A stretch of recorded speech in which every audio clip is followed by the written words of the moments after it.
This sequence begins with a tracking shot, where the camera follows the protagonist to the coffee shop. This scene utilizes a low-key lighting setup to create a tense and mysterious atmosphere. The ambient light is kept minimal, leaving much of the cafe in darkness and heightening the sense of uncertainty. The antagonist, seated on the left, is highlighted by a subtle, warm light source that draws attention to him while keeping his presence partially hidden, enhancing his enigmatic and menacing aura. Meanwhile, the protagonist is silhouetted by faint backlighting, obscuring their features and emphasizing their vulnerability and ignorance of the antagonist's presence. The stark contrast between light and shadow, chiaroscuro, reinforces themes of secrecy, danger, and psychological tension. This interplay of light and darkness helps to establish a foreboding mood and foreshadows impending conflict. The scene's composition further strengthens the narrative tension through strategic framing and spatial arrangement.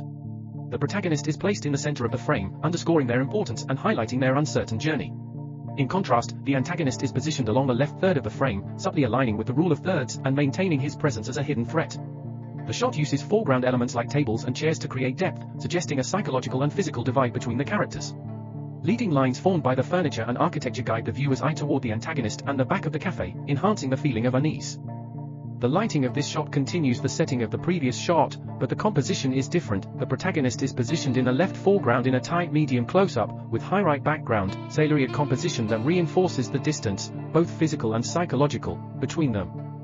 The use of depth of field keeps the protagonist slightly out of focus while the antagonist remains sharp, subtly directing the viewer's attention to the background threat. The leading lines of the table and chairs guide the eye from the protagonist to the antagonist, heightening the sense of impending danger, laying the foundation for the next shot to push the villain. The next shot is pushed towards the villain, and the light at this time forms a split light. His face is half bright and half dark, highlighting his mystery and danger. This shot has a focus switch. When one of the two people speaks, the focus will switch to that person.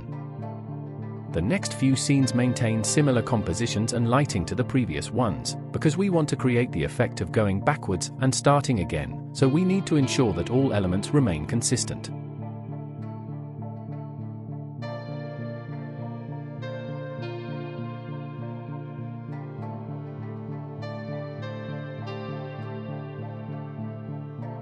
The lighting in this scene is deliberately focused and moody, contributing to a sense of unease and significance.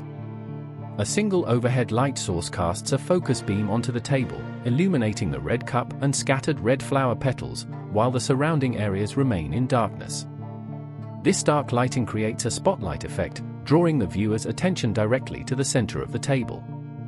The sharp contrast between the lit area and the surrounding shadows reinforces the isolation and importance of the objects in the frame.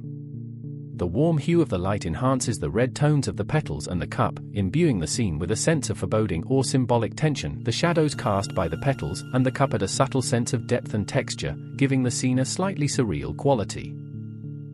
Typically, films provide characters with adequate headroom to maintain visual balance.